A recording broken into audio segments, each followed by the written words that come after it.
नमस्कार। Super India news TV में आपका स्वागत है। मैं हूं राजेश आर्य।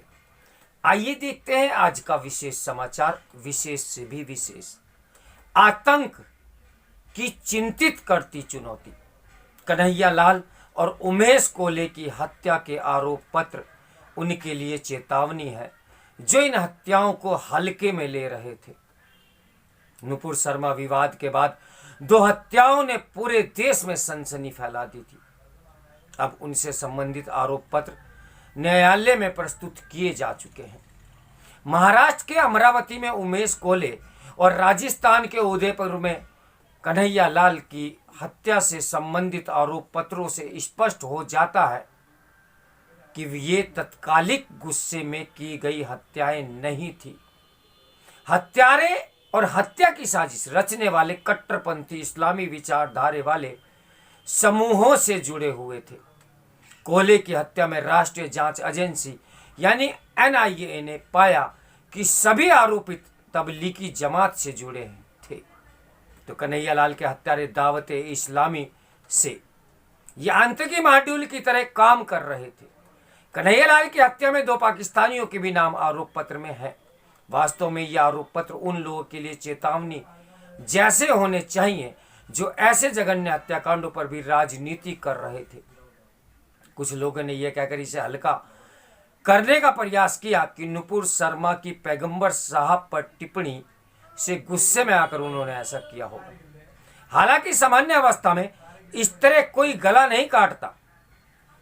ये वही करने की हिम्मत जुटाएगा जिसमें यह भाव भरा गया हो कि इस्लाम के विरोध को सहन करना मजहब विरोधी आचरण है तथा ऐसे विरोधियों की हत्या ही मजहब की सेवा है।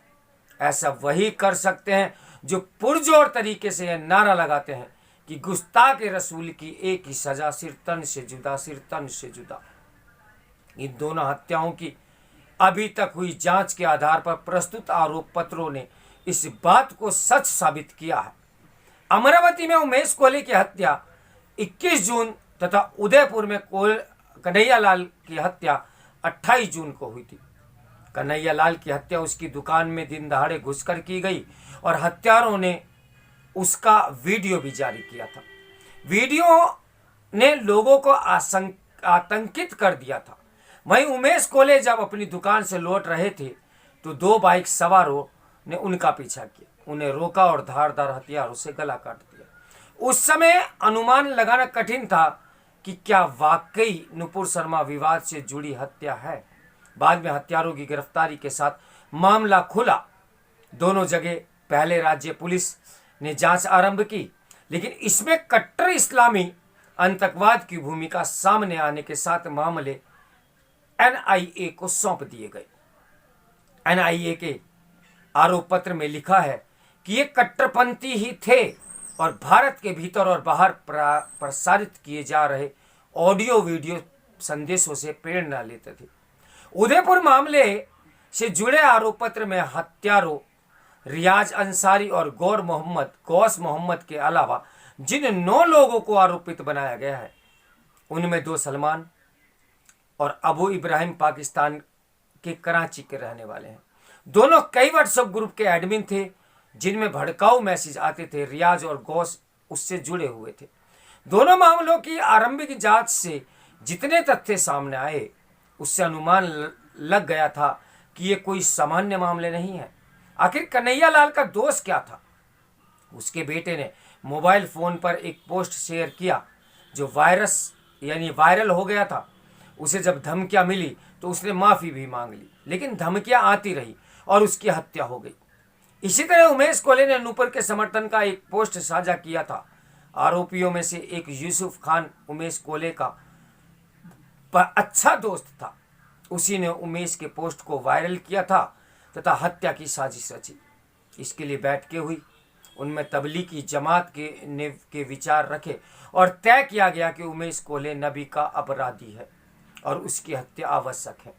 एनआईए ने स्पष्ट कहा कि यह केवल एक साधारण हत्या नहीं थी, बल्कि अमरावती और अन्य क्षेत्रों में लोगों को आतंकित करने के लिए तबलीगी जमात के कट्टरपंथियों की ओर से रची गई एक सुनियोजित आपराधिक साजिश थी। एनआईए की माने तो इन कट्टरपंथियों का सोच था कि ऐसा करने से लोगों में डर पैदा होगा। आरोप पत्र के अनुसार जांच में स्पष्ट हो गया कि तबलीगी जमात के कट्टरपंथियों ने उमेश कोले की हत्या विभिन्न जातियों और धर्मों के बीच दुश्मनी को बढ़ावा देने के लिए की थी। तबलीगी जमात एक सुन्नी संगठन है। लगभग 100 वर्ष पहले इसकी स्थापना भारत में हुई थी। उसका घोषित उद्देश्य मजहबी प्रचार और लोगों को इस्लाम अपनाने के लिए प्रेरित करना है। उसकी कट्टरता को देखते हुए सऊदी अरब ने 2 वर्ष पहले उसे प्रतिबंधित कर दिया। मध्य एशिया के कई देश उसे प्रतिबंधित कर चुके हैं।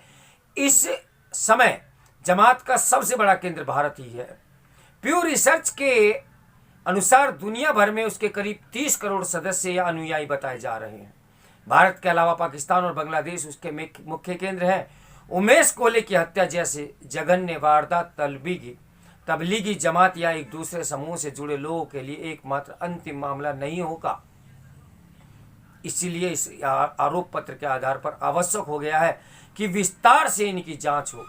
इसी तरह कन्हैयालाल के हत्यारों के बारे में आरोप पत्र में कहा गया है कि वे 11 लोग भी कट्टरपंथी थे। वे भारत के साथ सीमा पार से दी जाने वाली आपत्तिजनक सामग्रियों से प्रेरित थे।